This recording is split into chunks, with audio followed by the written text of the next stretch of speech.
ওলামারা খুব পরেশান হয়ে যান অনেকে, এই মুসলমানরা এত খারাপ হয়ে গেছে, এগুলো সোজা করা দরকার। কিছু ওলামায়ে কেরাম এরকম অস্থির হয়ে যান, তাই না? আরে ভাই, আমরা সবই তো গুনাহগার। কিছু মুসলমান উল্টাপাল্টা করছে প্রকাশ্যে, সেটা দেখা যায়। আমরা কে কে ফেরেশতা আছি? আমি এক জায়গায় বিশাল বড় মাজমাতে বলছিলাম যে আপনাদের এই মাজমার মধ্যে যদি কেউ মনে করেন যে আমি ফেরেশতা, তো হাত উঠান, ফেরেশতাকে একটু দেখে যাই আমি। আগে বলছে আপনারা 5 ওয়াক্ত নামাজওয়ালা আছেন, হজওয়ালা আছেন, উমরাওয়ালা আছেন, এবং দাওয়াতের লাইনের কাজ করেনওয়ালা আছেন, ওয়াজ নসিহতওয়ালা আছেন, তাহাজ্জুদওয়ালা আছেন, সবাই তো আছেন আপনার এখানে। তো এর মধ্যে ফেরেশতা কি হয়ে গেছেন তা হাত দেখান, যা আমি তো আলহামদুলিল্লাহ ফেরেশতা হয়েছি হুজুর, তা আপনারা দেখে যায়, জিয়ারত করে যায়, কেউ হাত উঠায়নি। আমি ফেরেশতা যখন কেউ হইতে পারি নাই এটা মনে করতেছি, তাহলে আমরা সব গুনাহগার। তাহলে গুনাহগারের কাম কি? কুল্লু বানি আদম খাত্তা, খায়রুল খাত্তাইন আত-তাওয়াবুন। তওবা ইস্তেগফার করি, মালিকের কাছে মাপ চাই, আর মুমিনরা সব জান্নাতে যাবে ইনশাআল্লাহ। আল্লাহ পাক মুমিনদেরকে জান্নাত দান করবেন। বাকি হলো ঈমানের সাথে যাবে কিনা। রাসূলুল্লাহ সাল্লাল্লাহু আলাইহি ওয়াসাল্লাম বলেছেন, তামুতুনা কামা তাহইয়াউনা, যেরকম জিন্দা থাকবো ওরকমই মৌত হবে। অতুহশারুনা কামা তামুতুন, আর যে হালতে মরবো ওই হালতে হাসর হবে। তো আল্লাহ পাক, আমরা কি কোনো সংগ্রাম করে যুদ্ধ করে কেউ মুসলমান হয়েছি নাকি? বিরাট বড় কোনো মেহনত করে মুসলমান হয়েছি? এটা রব্বুল আলামিন মেহেরবানি করছেন। তো বাদশাহ নিজে, হাতেমটাই নিজে একজনের 50 টাকা দেওয়ার পরে বা 100 টাকা দেওয়ার পরে, আবার পরে 1 সপ্তাহ পর গিয়া তার বাড়িতে গিয়ে বলবেন নাকি যে এই তোমার 100 টাকা দিছিলাম না, বলো 10 টাকা ফেরত দাও, তোমার দিব না। হাতেম তাইয়ের মতো দাতা এই টাকা দান করার পরে ফেরত নিয়ে যায় নাকি? তো আল্লাহ পাক যাদেরকে নিজ দয়াতে ঈমান দান করে দিয়েছেন, সমস্ত বাদশার বাদশাহ, সেই ঈমান কেড়ে নেওয়ার জন্য দিচ্ছেন নাকি? হ্যাঁ, এত বড় দামি দৌলত আল্লাহ পাক দিচ্ছেন আমাদের চাওয়া ছাড়া, হ্যাঁ না? রব্বুল আলামিন এটাকে ফেরত দেওয়ার জন্য দিছেন তো নিজ দয়াতে দিছেন। আর তিনি বলছেন যে আর রহমান রহিম, সূরা ফাতিহা বিসমিল্লাহ লাগাইছেন এরকম যে শুরু কর বিসমিল্লাহির রহমানির রহিম, তোমার আল্লাহর নামে শুরু করো, সে যে আল্লাহ সীমাহীন রহমত হয়। আর রহমান রহিম মুবালাগার শিখে, দুনিয়া আখিরাতে সীমাহীন রহমতি রহমত, দয়াই দয়া, মায়াই মায়াওয়ালা। এগুলো শুনাইতেছেন এটা উল্টাটা করার জন্য, সীমাহীন রহমতওয়ালা আসো কিয়ামতের ময়দানে, আচ্ছা রকম ডান্ডা লাগাবো। আলহামদুলিল্লাহ রাব্বিল আলামিন। বলো সব প্রশংসা আমার পালন কর্তা, জাহান সমূহের পালন কর্তার জন্য, যিনি সীমাহীন দয়াওয়ালা এবং মায়া মহব্বতওয়ালা। এটা বুলে টুল্লা পড়ারা কিয়ামতের মাঠে নিয়ে বলবেন আয়, আচ্ছা রকম আজকে দোলাই দিব। এই জন্য মালিক ইয়াউমিদ্দিনের তর্জমা লিখছেন, তাফসীর লিখছেন মাওলানা আব্দুল কাদের দেলভী রহমতুল্লাহ আলাইহি, মুজাহিদুল কোরআনের যিনি মুসান্নিফ, উনি লিখছেন মালিক ইয়াউমিদ্দিনের অর্থ আগেরটার লোকের তাফসীরের মিল থাকতে হবে না। আপনি তালবে ইলমকে বললেন এই তুই আয়, তোর খানা ফ্রি করে দেব, আমি সুপারিশ করবো, মোহতাম সাহেব আমার ইঙ্গিত দিচ্ছেন যে আপনি সুপারিশ করেন, ওর খানাটা ফ্রি করে দেবেন। তালবে ইলম আমরা ঢুকলে পরে বললেন হুজুর বেতলাম তো, লুয়ে ওরে ধুম মার আরম্ভ করলেন। আপনি পারবেন এটা করতে? যে ওরে ফ্রি খানা সুপারিশ করে লয় দিবেন? মোহতাম সাহেবের সঙ্গে কথা হয়েছে, কামরা ঢুকলে ওরে জোর বেত নিয়ে মায়ের আরম্ভ করে দিলেন। পারবেন? এই আখলাক আছে আপনার? তাহলে রব্বুল আলামিন যেখানে বললেন যে আর রহমান আর রাহিম, সেটার লগে বলবে যে মালিক ইয়াউমিদ্দিন এবং ডানটা আমি লাগাবো। মালিক ইয়াউমিদ্দিনের এটা অর্থ হয় কেমনি? আমি সীমাহীন রহমতওয়ালা, সেজন্য ডান্ডা নিয়ে রেডি আছি। জন্য হযরত মাওলানা আব্দুল কাদের রহমতুল্লাহ আলাইহি, শাহুলিয়া দেহলভীর সাহেবজাদা আব্দুল কাদের দেহলভী, তিনি এটার তর্জমা লিখছেন যে মালিক ইয়াউমিদ্দিন, দিন মানে বদলা দেওয়া, যে প্রতিদান দিবসের মালিক আমি, কি অর্থ?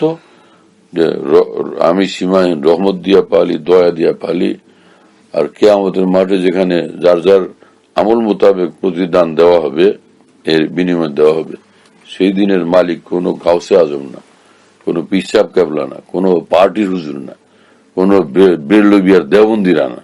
সেই দিন আমার হাতে, আরব অনারবের কারো হাতে না, আমার হাতে, এমনকি কোন নবীর হাতে না, সেটা আমার হাতে। কি এটা? উনি বলেন যে ইয়ে মারাহেমে খুসরুয়া নামে সে, যে যদি কারো ফাঁসি হয়েই যায়, সুপ্রিম কোর্টের রায়, এরপরে প্রেসিডেন্টের একটা ক্ষমতা সংরক্ষিত থাকে, যে তিনি স্পেশাল ক্ষমতা প্রয়োগ করে ক্ষমা করতে পারেন।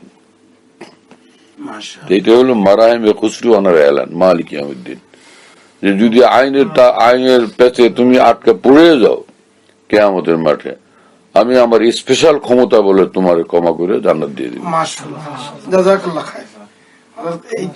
এই তাফসীর গুলো তখন আর রব্বিল আলামিন আর রহমান রহিমের সঙ্গে একটা মিল পাওয়া যায়।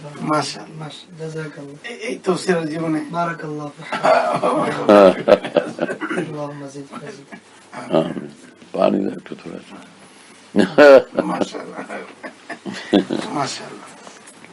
দিন কেসা মজা, আর কত সহজ।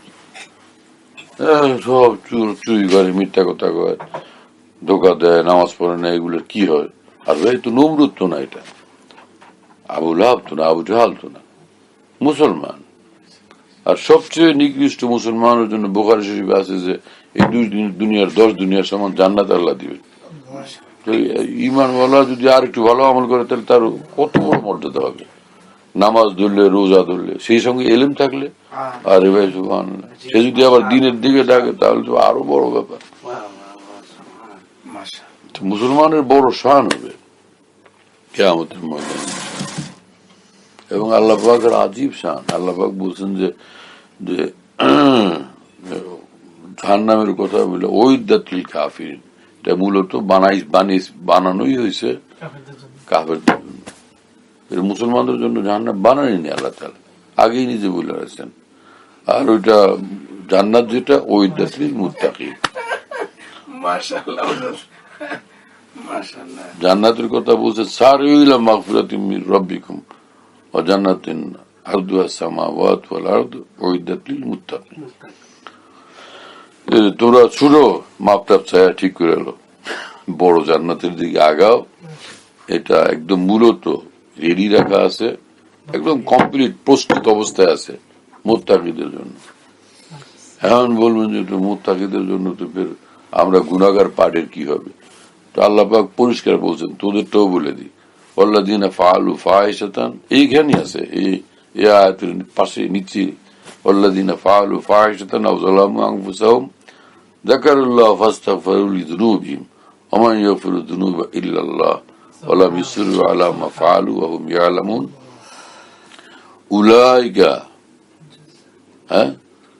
উলাইকা জাযাউহুম মাগফিরাতুম মির রাব্বিহিম ওয়া জান্নাতুন তাজরি মিন তাহতিল আনহার খালিদিনা ফিহা। কি আশ্চর্য রব্বুল আলামিন বলেন, যে কথা কি পরিষ্কার। ফাআলু ফাহিশাতান আও যালামু আনফুসাহুম, কোন অশ্লীল কার্যকলাপ যারা করে বসছে মুসলমান, আও যালামু আনফুসাহুম, না হলে যে কোনো গুনাহে কবিরা, যালামু যে কোনো গুনাহে কবিরা, কঠিন গুনাহে লিপ্ত হয়েছে, এরপরে বলছে হায় আমার উপায় কি? ইস্তিগফার, ইস্তিগফারু লিযুনুবিহিম, আল্লাহর কাছে মাপ চাইছে। আর চাবি আমার ছাড়া চাবি কার কাছে আছে? কে? ফালাম ইউসিরুর তরজমা, এই গুনাহ সহকারে তার মৃত্যু হয়নি। এটাই তাফসীরে আয়াতে বাকে, তামাম তাফসীর খুলে দেখবেন যে এটাই খোলাসা। এটা এই তাফসীরের তারজি, ইনদাল মুফাসসির, এই তাফসীরের তারজি। ফালাম ইউসিরু আলা মা ফাআলু ওয়া হুম ইয়ালামুন, এই গুনাহ নিয়ে মানে তওবা করা ছাড়া সে মরেনি। যদি এরকম হয় তওবা করে মরছে, তাহলে লাম ইউসিরুর মধ্যে দাখিল। আর তার পক্ষে দলিল মা আসাররা মান ইস্তাগফার ওয়া ইন আদা ফিল ইয়াউম 70 মাররা, আরেক রিওয়ায়াত ওয়ালা আদা ফিল ইয়াউম 70 মাররা, তো 100 মাররাতিন। কোন মুসলমান প্রত্যেকদিন 70টা গুনাহ করে? কোন মুসলমান রোজ 100টা গুনাহ করে? কেউ বলে? আল্লাহ রসুল, আল্লাহ তো যা বলছেন কোরআনে বলছেনি, আল্লাহ রসুল সাল্লাম তো পরিষ্কার বললেন যে একদিনে 70টা গুণা 100টা গুণাও যদি করো কিন্তু আল্লাহর কাছে মাপ চায় না, মাফ করে দিবে। আসারুর ভিতরে সামিল না, লাম ইউসিরুর ভিতরে সে সামিল, অর্থাৎ সে গুণাগারদের দলভুক্ত না, সে গুণা মুক্তদের দলভুক্ত, গুনার ক্ষমা প্রাপ্তদের দলভুক্ত। আর গুনা ক্ষমার প্রাপ্ত যারা, তারা উলাইকা লাহুম মাগফিরাতুম মির রাব্বিহিম। কি আশ্চর্য, আল্লাহ পাক বলেন যে উলাইকা ইসমি ইশারা না, ইসমি ইশারা কিসের জন্য আসে? যে আল মাউসুফুনা বিযালিকা বিতিলকা সিফাত, এই যে কথা কয়টা বললাম না, ইশারা দিয়ে বলতেছেন, এই যে কথা কয়টা বললাম, এই ফাআলু ফাহিশাতান থেকে যারা মানুষ, এই লোকদের কথা বলতেছি মিয়া তোমাদেরকে, এদেরকে আমি মাফ করে দিব, এই বলতেছেন আল্লাহ। এখানে উলাইকা না খালি লাহুম মাগফিরাতুম মির রাব্বিহিম বললে বোঝায় যথেষ্ট ছিল। রব্বুল আলামিন উলাইকাটা বাড়াইছেন এইদিকে অ্যাট্রাকশনের জন্য, আপনাদের দৃষ্টি আকর্ষণ করে বলছি। এই লোক কয়টা, এই যে এই পার্টি গ্রুপটার কথা বলতেছি, আপনাদের দৃষ্টি আকর্ষণ করি। কি কথা বুঝতেছেন? লাহুম মাগফিরাতুম, এই লোকগুলির কথা বললাম যারা মুহসিনিন সালিহিন, তাদের কথা তো আগে বলছি, এদের কথা বললাম। লাহুম মাগফিরাতুম মির রাব্বিহিম, আর লাহুম মাগফিরাতুন বললে কাফি, মির রাব্বিহিম কি দরকার তো জরুরি না, বাহ্যিক ভাবে যে আমি পালি আমার মায়া লাগে, এজন্য ওরা মাফ চাইলে আমার মায়ার চোটে মাফ করে দিবে, সেটার দলিল হু আল গফুরুল ওয়াদুদ। আল্লাহ পাক সূরা বুরুজে বলছেন আমি মাফ করব মায়ার চোটে। সব আল্লাহ তাআলা মাফ করে দিয়ে জান্নাত তাজরি মিন তাহতিল আনহার, সেটাও বলে দিয়েছেন। কারণ মৌলবীরা গিয়া ওখানে গেটে খাড়ায় থাকলে জান্নাতের, যে আমরা দেওবন্দিরা যাইল জান্নাতে, বড় জায়গা থাকলে আপনারা যায়, না হলে আর জায়গা নেই। আমরা চিশতি কাদিরি এরা যাই, অথবা নকশবন্দি বা মুজাদ্দিদিরা যাই, বাকিদেরটা পরে দেখা যাক সিরিয়াল থাকে কিনা, এরকম কোন ব্যাপার তো সেখানে মোটেই নেই। এজন্য কোরআন সুন্নাহর ব্যাখ্যা মুসলমানদের শোনার, আর বাকি হলো যেগুলি জাহান্নামে যাবে, আল্লাহ পাক যেহেতু কোরআন শরীফ বলছেন ওইদাতুল কাফিরিন, এর অর্থ জাহান্নাম মূলত বানানো হয়েছে কুফারদের, কাফেরদের জন্য, এটা মুমিনদের ঠিকানাই না। তাহলে কি অর্থ দাঁড়াইলো? যে গুনাহগার মুসলমানদেরকে জাহান্নামে নিক্ষেপ করা হবে, এটা হলো অল্প কয়েকদিনের জন্য, বাকি হলো ভয়াবহ আযাব। ভয়াবহ আযাব কাফেরদের হবে, মুসলমানদের ভয়াবহ আযাব হবে না জাহান্নামের মধ্যে। হ্যাঁ, কোন ক্রমই হবে না ইনশাআল্লাহ, এবং এটা একদম বিলকুল নিঃসন্দেহ, কোন ভয়াবহ আযাব মুসলমানদের হবে না। এক তাফসিলি হাদিসে আছে রাসূল সাল্লাল্লাহু আলাইহি ওয়াসাল্লাম বলছেন, যে সকল গুনাহগার মুসলমানকে জাহান্নামে আল্লাহ তাআলা কিছুদিনের জন্য ফেলবেন, তো কারো মাত্র সাআতান থাকবে জাহান্নামের ভিতরে অল্প সময়, কেউ একদিন, কেউ এক রাত, কেউ এক রাত একদিন, কেউ 2 দিন, কেউ 3 দিন, কেউ 1 সপ্তাহ, কেউ 1 মাস, কেউ বছর খানিক থাকবে। হ্যাঁ, এরকমও হবে যে একটু লম্বা জমানা পর্যন্ত থাকবে, এরকম হবে। কিন্তু আমাতাহুমুল্লাহ ইমাতাতান, আমাতাহুমুল্লাহ ইমাতাতান, ইমাতাতান মফুলে মুতলাক লিন্নাও, মফুলে মুতলাক লিন্নাও, কি অর্থ? যে যখন মানুষ ঘুমায় তখন কি কিছু বলতে পারে? তো সে আমরা দোয়া পড়ি কি ঘুমের সময়, আল্লাহুম্মা বিসমিকা আমুতু ওয়া আহয়া, আল্লাহ আপনার নামে মরতেছি। ঘুম একটা মৃত্যু, ঘুমের নাম, ঘুমও একটা মৃত্যু। কোরআন শরীফে আল্লাহ পাক বলছেন যে আমি মৌত দিয়ে দিই ঘুমের মধ্যে, পরে যারে নিয়ে যেত নিয়ে যায়, আর না হলে রু ফেরত দিই, বলছেন না? এইখানেও তো আমরা দোয়ার মধ্যে বলি আমাদের আল্লাহ আমরা মরতেছি। ঘুমের মধ্যে কিছু টের পাওয়া যায়? কে আসলো কে গেল, খালায় না, চাচায় না, বাবায় না, দাদায় না, চোরায়, কিছু তো টের পাওয়া যায় না, কোনো খোঁজ নাই, খবর নেই। আমার তো মূল্য মেহতাতের অর্থ তাহলে কি, যে আল্লাহ পাক এক ধরনের মৃত্যু দিবেন, যেটার অর্থাৎ আল্লাহ পাক জাহান্নামের মধ্যে গুনাহগার মুমিনদেরকে জাহান্নামের কষ্টের অনুভূতি রহিত করে দিবেন। শাস্তি হচ্ছে কিন্তু কিছু সেরকম পাইতেছে না,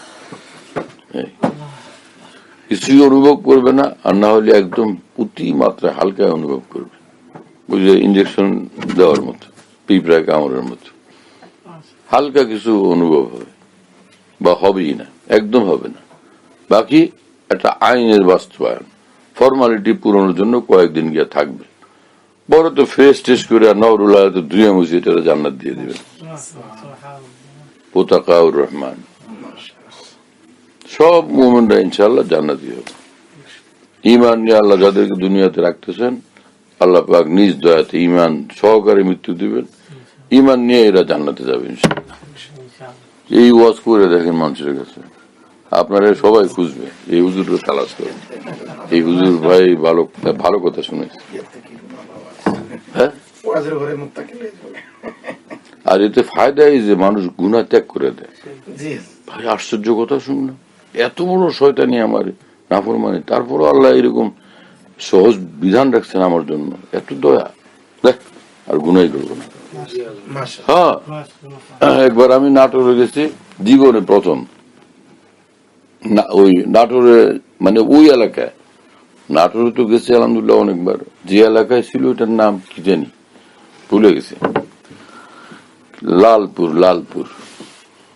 তো ওইখানে রাস্তায় আমার গাড়ি নষ্ট হয়ে গেছে, মানে গাড়ির ওই যে স্টার্ট নেয় না, নামাজ পড়ছি আসরের পরে স্টার্ট নেয় না, তো ওখানে নামাজ পড়ে এসে বসে রয়েছি, তখন ওই ড্রাইভার এমন এক বেজাগা যাওয়ার পথে, কোনো মিস্ত্রি নাই, কিছু নাই, দোকান নাই, পাট নাই, কেমনি ঠিক করবে। পরে ওই ইমাম সাহেব, ওখানে একটা মাদ্রাসা ছিল হেফজখানা, হুজুররা কারে ফোন টোন করে আনায়া পরে দূর থেকে আসছে, এসে পরে ঠিকঠাক করছে। এতে আমার যে বয়ান 8টা বাজে আসার পরে, সেটা আমি গিয়ে পৌঁছি সেখানে রাত 10টা সাড়ে 10টা বাজে, ওই জায়গায় মাহফিলের ওখানে। আমার আগের যে বক্তা বেচারা বয়ান করতে করতে করতে করতে করতে করতে ওর জান শেষ, এ কি বয়ান করবে, খালি ওই দিক চায় থাকে রাস্তার দিকে, এই রাস্তা দিয়ে গাড়ি আমি আসবো, গাড়ি আসবে, আর মানুষগুলি সব শ্রোতা মন্ডলী খালি পিছের দিকে চায় থাকে, আর গাড়িটার অসন্ন পিছের দিকে চায় থাকে। আমি নিজের চোখে দেখলাম গিয়া যে সব মানুষ পিছনের দিকে তাকায় রয়েছে।